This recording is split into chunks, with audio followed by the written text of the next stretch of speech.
번째로 2013년 4월 5일 군공항 이전 및 지원에 관한 특별법을 제정하셨어요. 그리고 국방부 예비국들을 6개시군 9개소로 선정했습니다. 왜 화성시가 화성 샤워지구로 예비국으로 선정됐는지 아직까지도 화성 시민들은 그 이유를 몰라요. 그 부분에 대해서 좀 설명이 좀 있을 것 같아요. 제가 군공항 이전과 지원 특별법을 만들 때는 수원의 어떤 민원 사업을 해결하기 위한 그런 목적에서 만든 게 아니고요.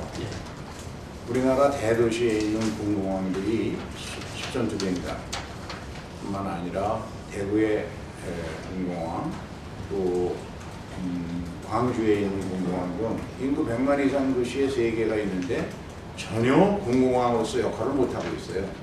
왜냐하면 공항 주변에 50만에서 80만에 이르는 많은 사람들이 안전에 위협이 되는 지역에 모여 살고 있는데 거기에서 실무장 훈련을 할 수가 있느냐. 군공항은 일반 공항과의 다른 특징은 완전 무장을 하고 전천으로 비가 오나 눈이 오나 새벽이나 밤이나 전천으로 계속해서 뜨거내리는 기동 훈련을 대부분의 나라에서 군공항에서는 한 달에 한 2, 3일 정도는 최소한으로 그런 기동훈련을 하는데 우리나라 대도시에 있는 군공항은 지난 20년간 한 번도 그런 걸 못 해봤습니다. 실무장 훈련도 한 적이 없고 10전200단이 제일 심하죠. 한 번도 못했습니다. 그리고 야간 훈련, 기동 훈련, 사람들이 밤에 자는데 했다가는 소음 피해 때문에 난리가 나니까 전혀 그걸 못했거든요. 그러면 그 군공항 3개는 사실상 군공항이 아니고 민간공항과 다를 바가 없어요. 여기에 끼뜨고 내리는 거하고. 그러니까 이거에 대해서 제일 안타깝게 생각한 사람들은 공군입니다. 중요한 공군기지가 3개가 완전히 기능을 상실했으니까 그래서 국방력을 강화하기 위해서도 이제 이 군공항은 옮겨야 한다. 그리고 대부분의 나라가 도시화가 진행되는 과정에서 똑같은 경험을 했기 때문에 선진국은 다 20년 전에 대도시에 있는 군공항을 사막이나 섬이나 항구, 해안가로 다 옮겼어요. 사람이 안 사는 지역으로. 근데 우리만 여러 가지 경제적인 여력, 또 남북관계 문제 등 하로 해서 우리만 그걸 미뤄왔는데 이제는 도저히 더 참을 수 없게끔 된 거죠. 첫째는 그 국방력 강화 차원에서, 공군력 강화 차원에서 그렇고, 두 번째는 주민들이 인내할 수 있는 소음 피해 수준을 넘어서서 이제 나라를 상대로 소음 피해를 보상해달라는 소송이 무려 전국의 군공항에서 아마 소송한 사람이 100만 명이 넘을 겁니다. 수원, 화성만 해도 30만 명이 넘으니까. 이게 수십 번의 소송에서 한 번도 국가가 못 이기고 다 패소를 했어요. 그렇게 해서 물어준 돈이, 소송에 이긴 사람에게 물어준 돈이 조 단위가 될 거였거든요. 그런데다가 도시가 발전을 하는데 결정적인 장애 요인이 되니까 그런 점들을 고려해서 수원과 경기도, 대구와 광주에 있는 정치인들을 중심으로 수원의 정치인들 의견만 들은 게 아니에요. 화성에 있는 사람들, 안산에 있는 사람들 다 들어보고 뜻을 모아서 그럼 이건 고쳐야겠다. 그래갖고 압도적인 찬성을 얻어서 법안이 통과됐거든요. 그런데 이제 막상 그 법을 실천하는 과정에서 경기도 내 국방부가 경기도 내에 있는 이전 가능한 모든 지역을 산악지역과 바닷가와 섬 다 고려해서 전부 사사치 조사를 해서 처음에 한 10몇 개부터 시작을 해서 조사를 다 했는데 경기도에는 기존 공항이 많아요. 인천 공항이 있지요, 김포공항이 있지요. 그래가지고 이 공항과 관제구역이 지나치게 많이 겹치면 새로운 공항을 만들 수가 없잖아요. 전투기는 필요에 따라 수시로 뜨고 내려야 되는데 일일이 관제 시스템하고 협의해서 하기에는 문제가 있다. 그래가지고 줄이다 보니까 결국 현재의 10전200단 수원보다 더 관제하고 관제구역이 겹치지 않고 공항으로 군공항으로서 입지 조건이 쓸만한 것은 경기도에 딱 한 개밖에 없다. 그래서 다른 데처럼 2개, 3개를 놓고 선택 예비 후보지를 지정한 게 아니라 다른 데는 도저히 기술적으로 안 되니까 화홍지구는 현재의 10전200단보다는 더 좋으니까 그래서 이거를 이제 화홍지구로 하나로 단일 선택한 것이죠. 그런데 이제 그동안 운영하는 과정에서 화성의 몇몇 정치인들 또 전임 시장 등을 중심으로 해서 왜 수원의 민원 문제를 화성을 희생양으로 해서 처리하려고 하느냐는 식의 지역 간 대립 갈등이 많이 일어났고, 또 그렇게 만드는 데는 수원시의 일부 정치인들의 잘못도 있었습니다. 화성에서 좋은 의도로 여러 개의 시군이 연합해서 화장장을 만들려고 하는데, 수원은 이미 광교시 인접해서 연화장이라는 좋은 화장장을 만들어서 많은 시민들이 굉장히 좋은 정책이다, 좋은 실적을 올렸다고 생각하고 있는데, 수원은 그렇게 하면서 수원하고 별로 아무 상관도 없는 지역에 화성시가 만드는데 그거를 집요하게 반대를 하고 해온 것은, 그러니까 지역 간의 감정이 그 두 개가 결합되면서 갈등으로 빚어진 거죠. 10월 군공항 이전에 관한 특별법안을 대표 발의하셨어요. 네. 기존의 군공항 이전에 관한 특별법이 문제가 있어서 개정을 발의했는지, 문제가 있다면 어떤 게 문제가 있는지. 크게 두 가지의 문제가 있었습니다. 하나는 이전 대상 지역의 기초단체 장이나 정치인들이 반대를 하면 이 공군력 강화, 국방력 강화 차원에서 시작된 군공항 이전 사업이 그 지역에서 반대하면 전혀 한 발자국도 나갈 수 없는 구조적인 문제가 생겼어요. 그 다음에 또 하나는 이전 지역, 대상 지역에서 반대를 하는데 여러 가지 언론 환경이나 이런 것 때문에 가짜 뉴스에 가까운 거짓 정보들이 난무하면서 사실과는 전혀 다른 가짜 뉴스 위주의 싸움이 벌어져가지고 시민들은 진실을 모르는 채 그냥 딸려가고 끌려가고, 그러다 보니까 이러지도 저러지도 못하고 이 국가적인 군공항 이전 사업이 장기 표류하게 된 것이죠. 이 문제를 해결해야겠다. 그렇게 하기 위해서는 법도 좀 제도적으로 보완할 필요가 있다 해서 개정안을 생각하게 된 거죠. 가짜 뉴스라고 하셨는데, 그래서 한 예를 들면 어떤 것이 가장 대표적인 가짜 뉴스는 십전투 비행단의 경우를 관해서 말씀을 드리면, 십전투 비행단은 정확하게 얘기하면 수원 화성 군공항입니다. 전체 200만 평 중에 32만 평이 화성에 있습니다.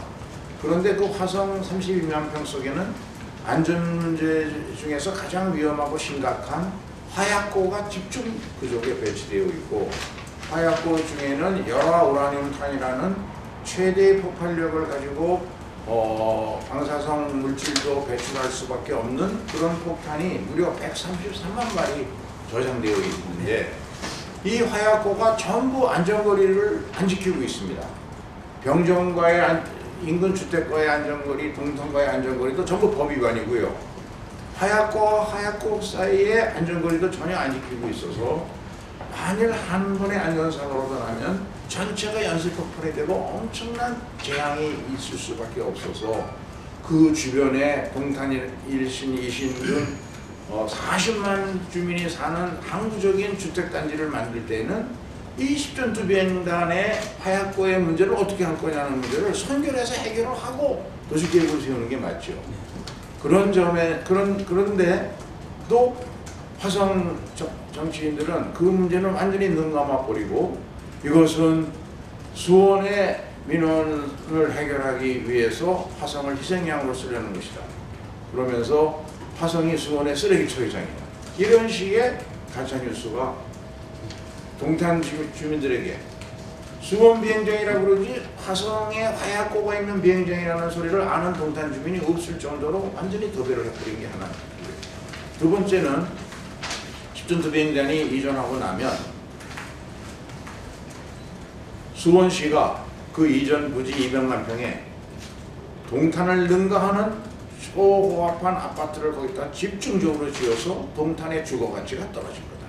동탄 집값이 떨어질 거다. 이런 악선전이 화성시 정치인들을 중심으로 아주 조직적으로 유포되어 있습니다. 통관장들을 통해서.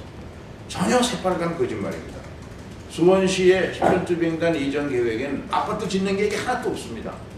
거기는 우리나라에서 마지막으로 올 수 있는 첨단 산업 단지, 우리나라가 진짜 G7으로 갈 수 있는 그런 ICT와 바이오 신약 장기의 초첨단 연구소를 집중적으로 유치해서 대한민국의 두뇌, 대한민국의 실리콘밸리를 거기다 만들자는 것이 국가적인 목표고 수원시가 계획하는 것이거든요. 연구소 중심으로, 거기는 공장은 질 수가 없습니다. 여러 가지 수도권의 그 물, 공기 오염 막기 위해서. 그러니까 연구소만 질 수 있는데 그 연구소를 연구소라는 것도 미국의 실리콘밸리처럼 다양한 종류의 연구소가 한 군데 모여 있어야 서로 간의 아이디어도 교환하고 융합적인 것들을 막 만들어낼 수가 있거든요. 그래서 거기에 중국의 정관춘이나 심천, 미국의 실리콘밸리와 맞먹을 수 있는 그런 한국의 실리콘밸리를 거기다 만들자는 것인데, 거기 아파트 지을 생각이 전혀 없는데 그걸 그렇게 거짓말을 했다는 거. 또 한 가지만 더 얘기하면 좋은데, 그건 뭐냐 하면 비행장을 짓고 거기 하게 되면 화성시민 전체가 소음 피해 때문에 살아갈 수가 없을 거다라는 건데요. 전혀 그렇지 않습니다. 아예 소음 피해 문제를 완전히 원천적으로 해결하기 위해서 수원 비행장 면적은 지금 200만 평 정도인데 옮겨가는 화학지구의 설계 면적은 440만 평입니다. 그렇게 2배가 넘게 늘리기 때문에 새로 옮겨가는 화학지구의 비행장의 울타리 속에서 소음을 측정해도 배상기준 75베클 이상이 안 나오도록 만드는 겁니다. 그리고 활주로가 수원 비행장의 소음 피해가 큰 것은 남북으로 활주로가 있기 때문에 우리나라의 공장이나 사업 시체나 도시가 전부 경부축을 따라서 경부고속도로 주변을 통해 발전해서 지금 사람들이 살고 있는 위를 비행기가 날아가면서 뜨고 내리니까 소음 피해가 큰 거거든요. 이것을 완전히 바다에서 뜨고 바다로 내리는 동서간으로 활주로를 바꿔주는 거죠. 그러면 화학지구 자체 주변에는 지금 사람들이 거의 살지 않고 또 440만 평이라는 매립지 중심 지역에 넓게 차지하고 그리고 활주로를 동서로 내게 되면 사실은 그 비행장 주변에 사는 사람들도 전혀 소음 피해가 지금 하고는 전혀 다른 정도로 되는데도 불구하고 그런 3가지 점에서 아주 악선전이 많이 터져나가요. 근데 이제 거기서 또 문제가 있는 게 동쪽 바닷가로 뛴다고 이런 국방부는 얘기를 하고 있는데 또 비봉이나 서신 쪽에서는 자기네 쪽으로 활주로를 낼 것이다. 그렇지 않은데 그 가짜 뉴스란 말이죠. 그렇게 얘기하고 있고요. 현재 지금 화학지구 보면은 에코팜랜드라는 게 지금 공사가 한 90% 돼서 2020년도에 완공이 돼요. 에코팜랜드라는 걸 보면은 말하고 이런 것을 우리나라 한화하고 최첨단으로 들어서는데 비행장이 들어오면은 그 또한 동물적으로 아주 심각한 것이. 그것도 정반대입니다. 에코팜랜드는 잘 아시는 것처럼 경기도와 화성시 그리고 축협이 함께 협력해서 만드는 사업인데 처음에는 그런 생각을 초기에 했다가 이제 이걸 조사해보자. 이미 투자가 시작된 사업이니까 그래서 주로 축협에서 나서서 조사를 해보니까 제가 아까 말씀드린 소음 피해 문제, 전혀 문제가 없다는 거 다 나타났으니까 그 화학지구에 들어갈 비행장으로부터 에코팜랜드가 5km 거리밖에 안 됩니다. 이제 자기들이 다 조사를 시켜보고 보니까 소음 피해 정도가 전혀 문제가 없다. 그래서 3번인가 4번을 축협 쪽에서는 빨리 이 사업을 추진해달라. 화학지구로의 그 신공항 이전을. 왜냐하면 그렇게 되면 200만 평만 그 활주로나 이런 시설로 필요하고 나머지는 전부 초지를 조성하거든요. 그 초지에는 가장 품질이 좋은 알파카 같은 목초를 기르는 것이 소음 피해를 막거나 안전을 관리하는데 제일 좋습니다. 이 군용 골프장은 전 세계 모든 나라가 예외 없이 군용 그 비행장에는 골프장을 함께 병행 건설합니다. 이유는 평지로에서 물이 고여 있지 않아야 깨구리 같은 큰 동물이 안 살고 그래야만 황새와 같은 큰 새들이 날아오지 않기 때문에 나무를 일체 없애버리고 전부 그렇게 조성하거든요. 그래 얼마 전에 숫든투 비행단에서 날아가는 전투기에 황새가 빨려 들어가지고 안전사고 난 적이 있었잖아요. 그런 것들 때문에 그게 아주 글로벌 스탠다드가 되는 것이죠. 그러니까 그런 걸 잘하는 축협에서는 이거 440만 평에다가 뭘 하겠냐? 한 200 몇십만 평의 초지가 자연적으로 조성이 되니까 그 풀을 싸게, 좋은 초지를 싸게 구할 수 있으니까, 그러니까 그쪽에서는 해달라는 것이죠. 그런데 국방부하고 우리 의원님하고 축협하고 그 부분도 한번 의논을 해보신 부분인가요? 그렇죠. 그래서 이제 전혀 네. 지장이 없을 예, 것이다. 자기들이 다 피해가 안 조사해요. 날 것이다. 그리고 저희한테 공식적으로도 여러 번 저희 사무실도 찾아와서 좀 빨리 해달라는 거죠. 그런 것들이 전부 알려지지 않고 거꾸로 선전이 되니까 답답한 거죠. 그래서 이게 안 되겠다. 법을 국민들에게 화성 시민 70몇만 화성 시민들이 제대로 알고 찬성하든 반대하든 해야 되겠다. 그거를 위해서 법 개정을 합니다. 네, 이번에 이제 법 개정을 하면서 개정안에 대한 문제가 많아요. 그래서 화성 시민들이 개정안에 대해서 개학이라고 해가지고 국회까지 가서 논의도 하고 시위했어요. 근데 개정안이 진정 국방위원회에서 통과가 안 된 부분이 있어요. 그 왜 그렇다고 생각하시는지? 법안은 새로운 법안, 전면 개정 법안 같은 것이 들어오면 이 법은 사실상 전면 개정이나 다른 개정이거든요. 그렇게 되면 국민들이 알아야 되잖아요. 이해관계자들이 알고 나서 찬성을 하는 사람, 반대를 하는 사람, 그럼 관련된 정부 부처들이 각각 의견을 내고 그러고 나서 국회에서 심의가 계속 시작되기 때문에 숙려기간이라는 게 있습니다. 최소 3주는 상정을 못해요. 법안이 들어오면 공시만 하고 다양한 의견이 나오게 만들어 놓고 그리고 이제 심의하는데 그것이 아직 안 됐어요. 그러니까 화성시에서 반대하는 사람이 와서 반대 의견을 내고 하는 건 지금 그게 자연스러운 현상입니다. 그 반대하는 사람인데 그래서 그분들이 정확하게 알고 반대했냐 하면 저는 그렇게 생각은 안 해요. 근데 이제 좋다 이거죠. 그러면 찬성하는 사람들도 또 의견을 표출할 거 아닙니까? 관련된 정부 부처가 각각 의견을 내놓고 그런 상태 하에서 이제 법안을 논의해야 되는 것이죠. 그럼 이제 개정안은 언제 다시? 내년 이제 내년 정기 국회가 되면 이제 그런 것들이 다 집합이 되면 관계 부처로부터 의견도 들어올 거고 그러면 2월이나 3월 그때부터 심의를 시작할 거예요. 2월에서 3월 심의요? 그럼 여기서 이제 개정안에 대해서 팩트 부분이 상당히 이제 중요하고. 그런데 그 개정안의 내용을 팩트가 잘 뭔지. 모르시고 지난번에 화성 시민들이 많이 국회 앞에 와서 반대 시위를 했는데 그때 나온 슬로건을 보니까 화성 시민의 의사를 전혀 무시해 버리고 중앙정부 국방부가 수원시하고 짝짝꿍 해갖고 밀어붙여서 통과시키려는 거 아니냐 이런 오해가 있더라고요. 전혀 그렇지 않습니다. 개정안이 현행법과 달라져. 그것은 우리 헌법적으로 불가능합니다. 어떻게 화성시로 군공항을 이전하는데 화성 시민의 의사를 묻지 않고 할 수가 있습니까? 전혀 그렇지 않은데 다만 현행법이 지난 몇 년간 운영하는 과정에서 나타난 것처럼 최소한도 가짜 뉴스에 의하여 국민들이 가짜 뉴스를 화성 시민들이 전부 거짓말을 사실인 줄 알고 잘못 아는 상태에서 이게 결정되면 안 되지 않느냐. 국민들이 잘 알 수 있는, 화성 시민들이 잘 알 수 있는 기회를 만들어주자. 이게 첫 번째입니다. 그렇게 하는 게 뭘까? 최근 원전 오륙호기를 공론화 과정이라는 절차를 만들어서 운영을 해서 그 발생했던 원전 오륙호기를 계속 할 거냐 안 할 거냐 하는 문제를 깨끗하게 해결한 적이 있잖아요.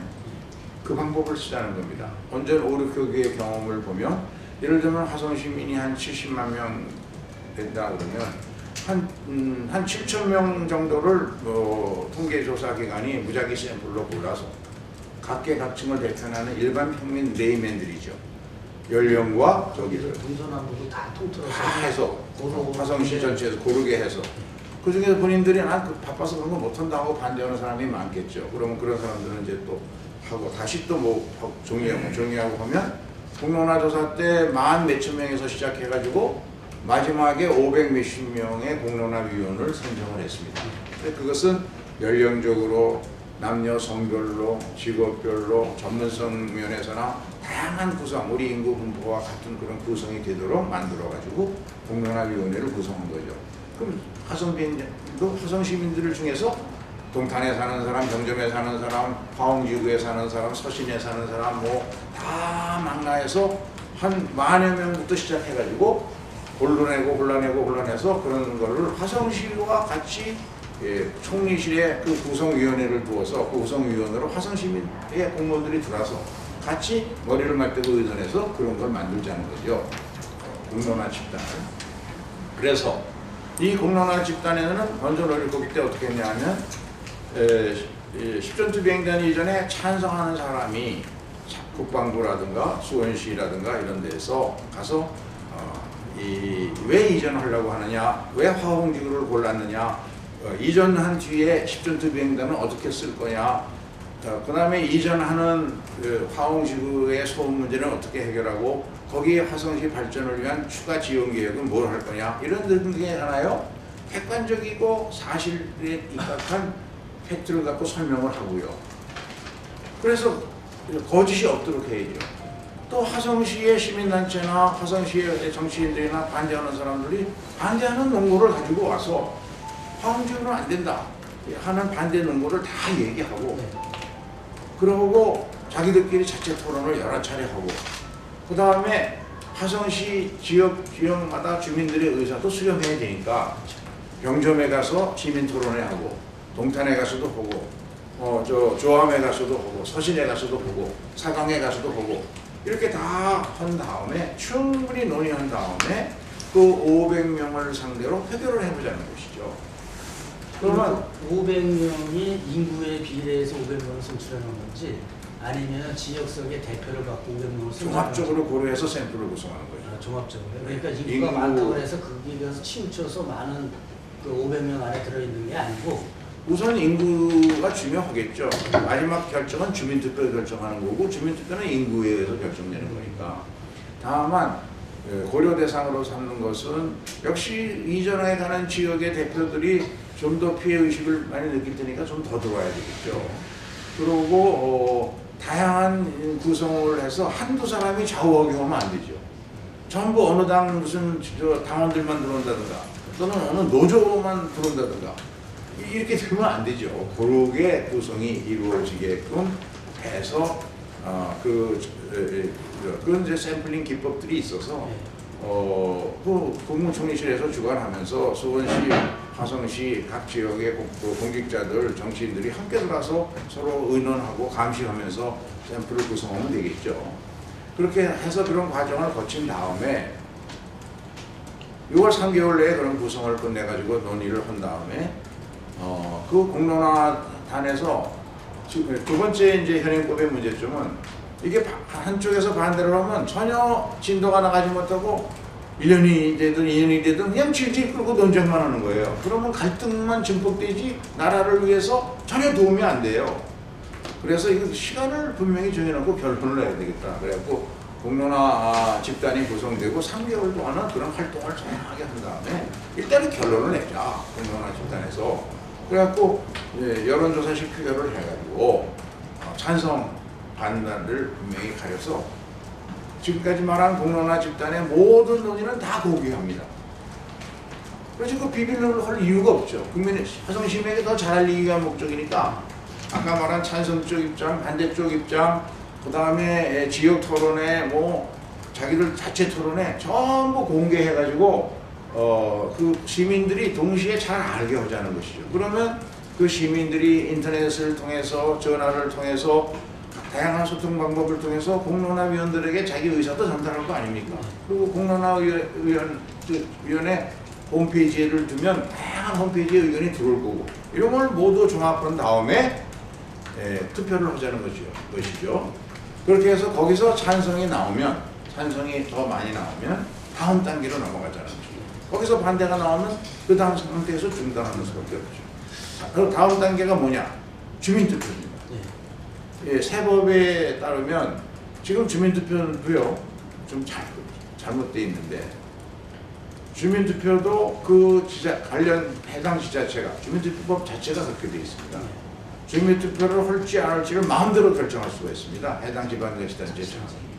그래서 그 문제를 지금 질문을 드리고 싶은데, 기존에는 선정위원회에서 지방자치단체장이 들어와야만이 선정위원회가 구성이 돼서 투표를 할 수가 있게 돼 있는데, 개정안에는 이제 그게 삭제가 된 건가요? 아니면은 공론화를 대신해서 한 건지 우리 화성시에 있는 시민들의 시나 의회가 이해를 잘 못하는 것 같아요. 그런 부분. 이제 공론화 조사에서 찬성이 나오면 그때 이제 선정위원회를 구성을 하고 그다음에 이제 선정위원회. 예. 선정위원회는 9명인가 정부 관계 각 부처, 도, 시, 해당 양시 또 이런 전문가들 이렇게 해가지고 국방부 이렇게 해서 구성이 됩니다. 그리고 공공화 이전 사업을 지원하기 위해서 총리실에는 전 부처의 차관급으로 구성된 태스크포스가 구성이 되거든요. 그렇게 해서 이제 협의를 해가면서 진행이 되는데 지난번 법체제 하에서는 규정이 좀 세밀하게 정치화되지 못해가지고 화성시장이 참석을 안 하고 거부를 하고 계속 도망다니니까 그 선정위원회 자체를 구성을 못했어요. 그래서 이제 그렇게 하면 안 되잖아요. 한두 사람이 반대한다고 구성을 못해서는 안 되니까 시장의 목소리, 시장도 이제는 기피할 수 없을 겁니다. 왜냐하면 공론화 조사단이 상당한 기간을 통해서 화성시민의 여론을 다 수렴해서 의사결정을 했으면 시장이 어떻게 그걸 무시하고 자기는 반대로 갈 수 있겠어요. 그러면 시장도 적어도 중립적인 입장에서는 들어야 되겠죠. 하여간 그런 절차를 정치하게 해서 선정위원회를 만들고 그 다음에 이제 더 큰 문제는 과거는 주민투표법상에 기초자치단체 장이 주민투표를 할 것인가 여부를 결정할 수 있도록 돼 있어요. 그러면 지자체 장은 기초의회에다가 회부해가지고 기초의회의 의견을 들어보도록 돼 있고 기초의회의 의견과 관계없이 자기가 결정하게 해놨어요. 그게 조금 현재 주민투표법에 문제가 있어서 반드시 이 문제는 국가적 사업이기 때문에 질질 끌게 하면 국론 분열만 이루어지고 갈등만 커지니까 3개월 내에는 주민투표 여부를 결정하도록 해서 주민투표를 반드시 하도록 하고 그 다음에 과거의 법은 주민투표가 어떻게 나오든 반드시 거기에 쫓아갈 필요도 없게 만들어놨어요. 그러니까 그게 좀 잘못된 거죠. 그래서 주민투표법 자체가 그래서 새 법에서는 주민투표 결과에 따라서 구속이 되죠. 주민투표 결과에서 반대가 나오면 끝난 거고 거기서 찬성이 50% 이상 나오면 그러면 그래도 기초단체장이 이전 후 허가 신청을 안 하면 그런 신청서가 들어온 것으로 보고 다음 절차가 진행됩니다. 그렇게 너무 서두르지는 않아도 반드시 다음 단계로 가도록 해놓은 것이죠. 근데 이것을 지난번에 화성시에서 반대하는 사람들이 국회에 올라오면서 일부 정치인들이 선동적 가짜뉴스를 갖고 선동을 해가지고 이거 통과되면 화성시 의견은 싹 무시되고 국방부 의견들은 밀어붙인다. 시민들의 의견은 발휘할 기회도 없어진다. 이런 식의 그러면 화성시는 아무 지원도 못 받고 완전히 수원 비행장 쓰레기 처리장 된다. 이런 식의 잘못된 홍보를 통해서 많이 갔는데 질문이 있습니다. 예. 그 과정에서 이제 그 화성시에서는요, 그 법무법인 강장에 의뢰해가지고 이게 이번 개정안이 이제 그 헌법의 위배 사항을 확인했다고 이렇게 얘기를 하고 있거든요. 그 사항에 대해서 좀 알고 계신지 모르겠습니다. 그 얘기를 들었는데요. 예. 헌법에 위배되는 요인은 있었다면 우리도 국회의 전문가로 되어 있는 입법정책처가 있어요. 거기에 다 스크린을 6개월 이상 받아가지고 이 법안을 낸 거기 때문에 그럴 가능성은 전혀 없다고 생각하고요. 일부 광장이 영리 법무법이니까 요새 의뢰인의 요구대로 또 맞춰주는 그런 의견을 낼 수는 있겠죠. 그거는 국방부도 많은 변호사들을 고용하고 있고 또 전문 법무법인과 하고 있고 수원시도 하고 있고 하니까 그거는 뭐 얼마든지 반대 논리를 우선 입법정책처와 예산정책처의 동의를 안 받은 법안은 발의될 수가 없어요. 지금 발의하는 과정에서는 그런 문제는 다 고려가 된 거죠. 그런 법은 그리고 그런 논의 자체가 이제 국방위에서 심의하고 본회의에서 표결할 때 다 반영이 되는 거죠. 그럼 내년 이제 2월 3월이 이제 분수령이 될 수 있거든요. 그럼 이제 화성시나 화성시민이나 시민들이 계속적으로 이제 국회든 아니면 어디든 간에 시위를 이 개정안이 계약이라고 얘기를 할 거란 말이에요. 그러면서 국회의원들도 설득할 거고 이게 꼭 통과가 될 것이라고 생각하시나요? 통과가 되도록 노력을 해야 되죠. 근데 이제 지금까지 말씀드린 것처럼 우리 사회가 우리나라가 경제가 지난 20년간 IMF 외환위기 이후 계속 내리막 성장을 하고 있는 가장 큰 이유로 여러 가지 이유를 들지만 갈등 관리를 잘못해서 그렇다 이야기들을 전문가들이 많이 지적합니다. 전 세계에서 갈등으로 인한 사회적 비용이 가장 큰 나라 대한민국 이렇게 지금 학자들 간에 국제적으로 인정되고 있거든요. 그럼 그 갈등 중에서 지역과 지역 간에 피할 수 없는 갈등도 있겠지만 저는 아까 말씀드린 화성시가 주도했던 좋은 정책인 그 장례장을 수원시가 반대한 것 같은 것은 지역 간 갈등 관리를 잘못한 거죠. 수원시에 책임이 있습니다. 화성시가 좀 더 긴밀히 협의하면 아무 문제 없이 할 수 있는 일을. 그런데 그것뿐만 아니라 국가적 사업이 예를 들면 방패장이라든가 사드 기지 배치장이라든가 이미 경험을 했잖아요. 우리가. 그런데 이것은 갈등 관리의 새로운 모델로 완전 오리고기의 그 성공적인 운영 이걸 해보고 제가 이것을 국가 법제도로는 완전 오리고기는 법도 없지만 정부가 그런 절차를 정해서 시행했거든요. 근데 이번 군공항 이전은 앞으로도 계속 나올 문제고 십전투 비행단의 문제만이 아니라 대구도 지금 당장 문제가 있고 광주도 막상 저게 시행하려다 보니까 광주 시민들 안에서 반대가 또 나와서 갈등이 생기고 있어요. 그러면 이런 국가적 갈등 관리를 어떻게 하는 게 현명한 방법이냐. 이거는 우리 국민들이 다 지금 교육 수준도 높아지고 정치 의식 수준도 높아지고 SNS로 비롯된 다양한 소통 수단이 있고 언론도 발달되어 있기 때문에 충분히 대화하고 토론하고 논의해서 진실을 가지고 판단하는 수밖에 없고 마지막에는 다수결의 원리로 결정할 수밖에 없다. 그렇지 않겠습니까? 그런 하나의 갈등 해결의 모델로 이 법이 좀 작동됐으면 좋겠다. 그래서 서두를 생각은 없습니다. 내년부터 논의해서 그 의견이 좁혀지지 않고 서로 보완 요구가 있으면 계속 보완을 해서 충분한 협의를 거쳐서 이 법을 개정하려고 하고요. 꼭 법을 고쳐야 되느냐? 그렇지 않습니다.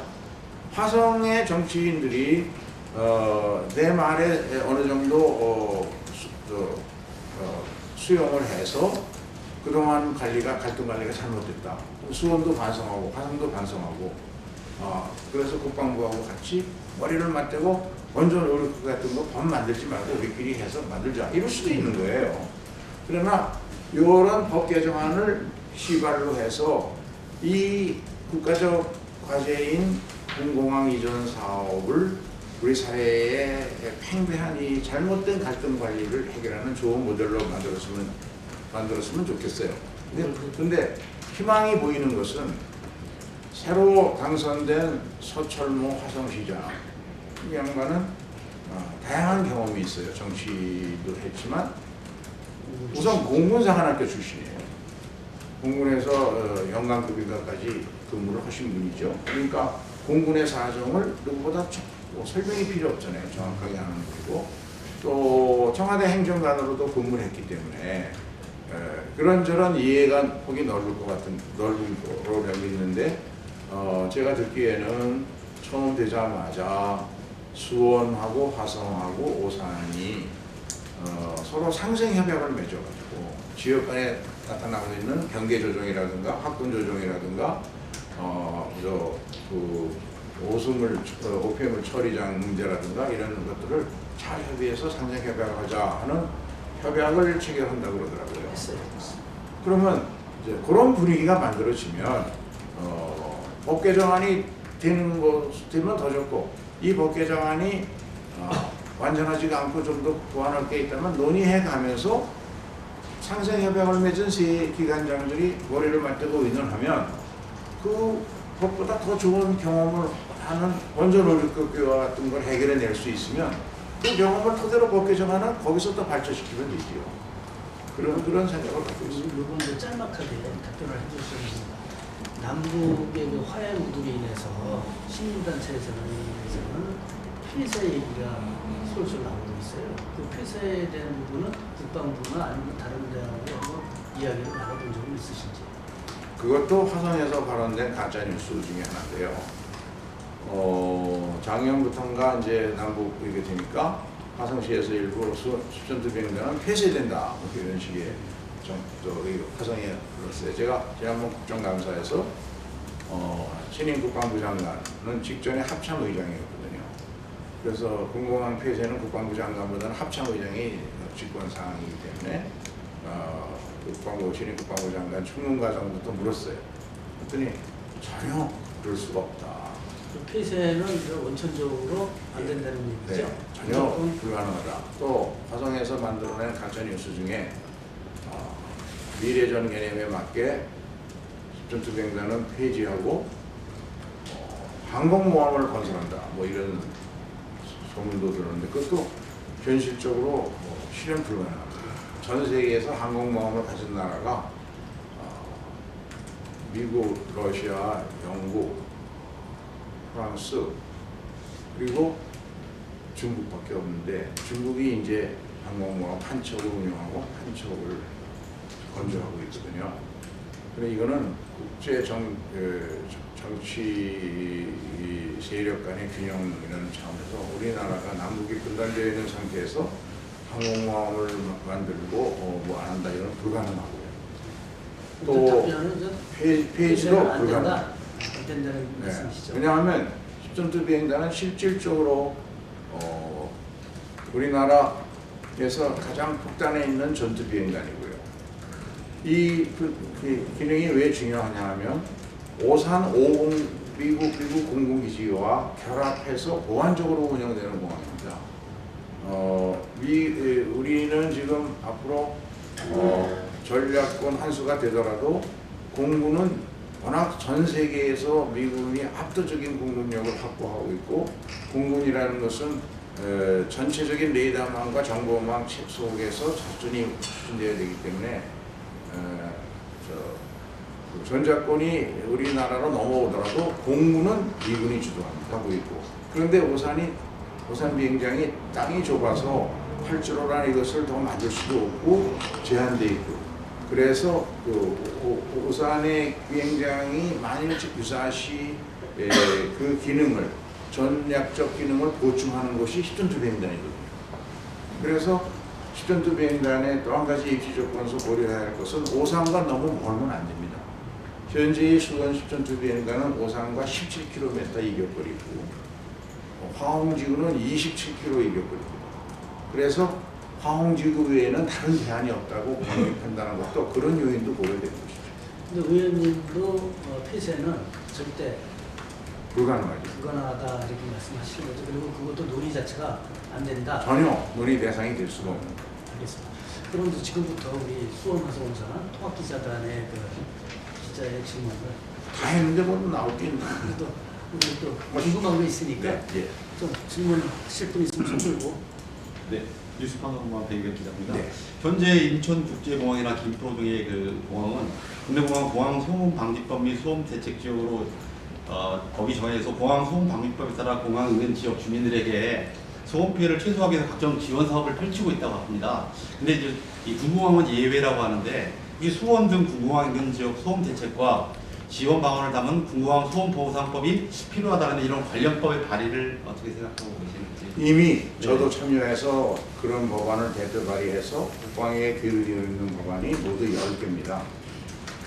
지금 정확하게 말씀하신 것처럼 소음 피해는 민간공항보다 군공항이 훨씬 더 크지요. 그리고 군공항은 아까 말씀드린 것처럼 소음 피해만 있는 게 아니라 안전의 위협도 있습니다. 군공항은 무장훈련을 해야 되는데 무장훈련이라는 것은 400에서 500톤 정도의 무기를 싣습니다. 비행기 요즘 대형 전투기에는. 그 비행기 하나가 만약에 안전사고가 나면 자연불악 하나는 그냥 통째로 날아가 버릴 정도의 폭발력이 있는 무기를 싣고, 그러니까 공공항은 민간공항보다 소음 피해도 훨씬 크고 안전의 위협도 있고, 그렇기 때문에 당연히 특별한 지원과 보상을 해줘야 되는데, 우리 남북이 대치되어 있는 특수한 상황, 안보를 위해서는 참아야 한다, 뭐 이런 정서가 있었기 때문에 민간공항의 소음 피해 방지는 금방 특별입법을 통해서 지금 지적하신 것처럼 다양한 지원과 보상 절차가 진행되고 있습니다. 예를 들면 민간공항의 소음 피해는 75헥클이 넘으면 지원 대상이 됩니다. 그런데 공공항은 아무 법도 없습니다. 그러니까 뭘로 하느냐? 피해를 많이 입고 못 찾는 사람이 민사소송을 거는 수밖에 없고, 민사소송을 걸어서 긴 시간에 걸쳐서 대법원까지 가서 최종 판결이 나온 결과가 지금 대법원이 나라 예산을 생각해서 대도시는 85헥클 이상의 소음 피해가만 보상해주고, 대도시 이외의 도시는 80헥클. 그러니까 민간공항은 다 75헥클 이상인데 지금 보상 기준도 작고, 그 보상을 받으려면 반드시 소송을 해서 엄청난 시간과 비용의 낭비를 거쳐서 소송에 이겨야만 이제 보상이 되거든요. 그런데 지금까지 수백 회의 소송에서 국가가 단 한 번도 못 이겼습니다. 그래서 제가 이제 전에 대표 발의했었고, 또 대구에 그 광주의 김동철 의원하고 대구의 그 유승민 의원하고 이렇게 대표 발의하고 또 많은 의원들이, 저 평택에 우리 국회의원 누구죠?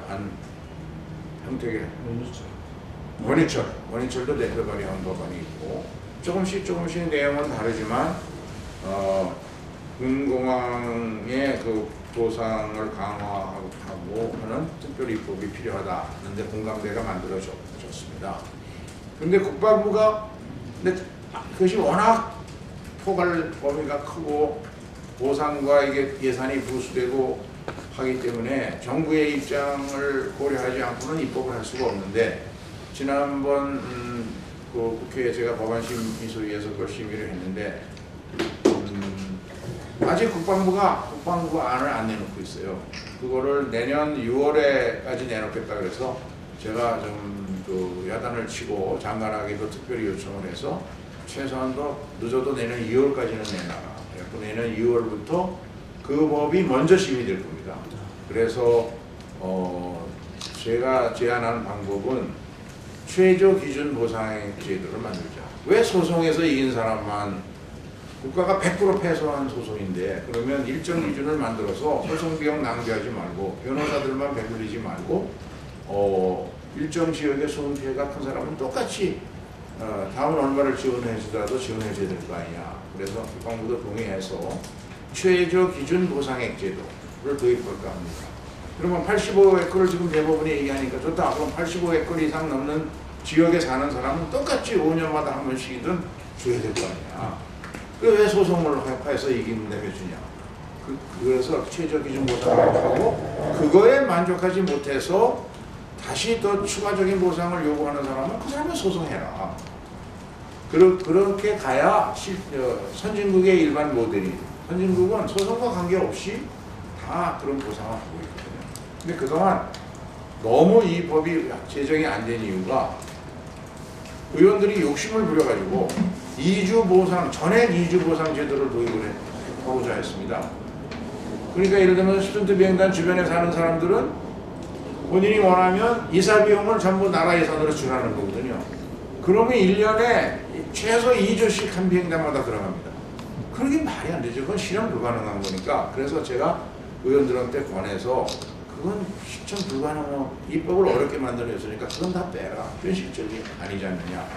소음 피해 보상 정도를 중심으로 하고 학교에 수업이 좀 잘 되게, 그 다음에 이중차 하는데 보조 비용 지급하고 뭐 이런 정도로 보완해서 해야 되니까 지금 그렇게 현실화되고 있습니다. 또 다른 기자분들 질문하실 분은 특별법 제정과 개정안에 대해서 얘기 들었습니다.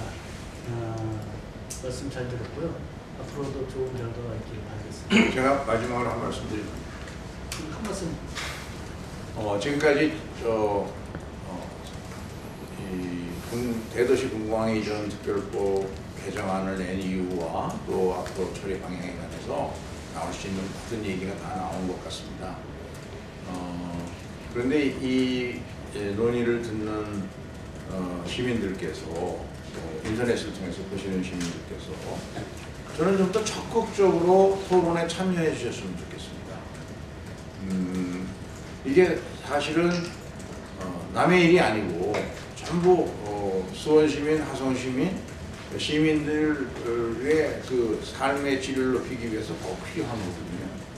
화성의 항지구 사시는 분들뿐만 아니라 동탄 병점 지역에 사시는 분들도 실제 체험해 보시고 소음 피해가 어느 정도인지 안전 위험의 정도가 어느 정도인지 해서 진실을 제대로 알기 위해서는 많은 분들이 작은 의문도 가만히 있지 마시고 계속 질문하시고 해서 저희 사무실에도 좀 다양한 의견 주시면 성의껏 답변 드리겠습니다. 그래서 충분한 논의를 통해서 모든 것을 드러내고 진실에 입각해서 지혜를 모으는 판단을 했으면 좋겠습니다. 그렇게 되도록 좀 도와주십시오. 토론에 참여해주셔서 감사합니다. 네, 감사합니다.